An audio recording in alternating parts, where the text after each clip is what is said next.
L'organisation d'un événement tel que le marathon de Montauban change inévitablement le quotidien de la ville. Les 11 et 12 avril, la circulation et le stationnement seront perturbés. La ville de Montauban met tout en place pour que cette gêne soit réduite au maximum. Des itinéraires de délestage ont été mis en place et sont signalés notamment sur le site du marathon que vous pouvez consulter, sur lequel vous trouverez d'autres informations. Nous appelons bien évidemment toutes les personnes susceptibles à se déplacer à prévoir, à anticiper et à faire preuve de patience, sachant qu'on essaye de ne pas bloquer les circulations, de laisser quand même le passage des voitures de façon réglementée.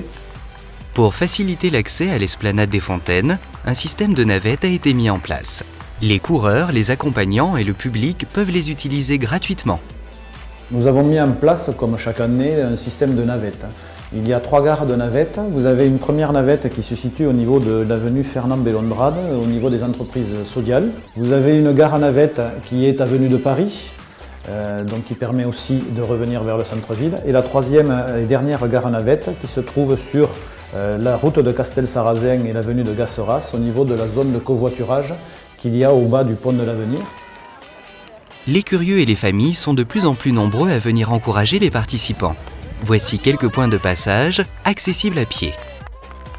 Sur le circuit, vous avez l'opportunité de pouvoir venir les suivre tout au long de leur passage, notamment sur le circuit du 10 km, sur les boulevards, que ce soit le boulevard Blaise Doumer, que ce soit le boulevard Édouard Herriot, à proximité de la piscine, ou encore l'avenue Jean Moulin. Ils passent dans ces endroits-là 2 fois, ils font un aller et un retour, qui donne un aspect encore plus convivial, puisque les coureurs, quand ils se croisent, ils aiment bien s'interpeller, donc ça crée une émulation entre eux.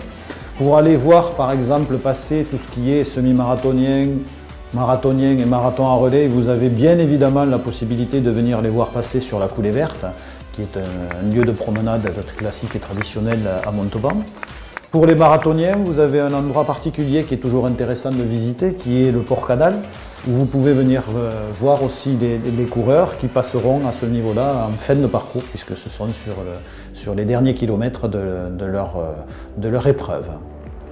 Et si vous souhaitez courir, n'oubliez pas, cette année, la clôture des inscriptions est fixée au samedi à 19 h. Le dimanche matin sera exclusivement réservé au retrait des dossards. Retrouvez toutes ces informations et plus encore sur le site www.marathon-montauban.com.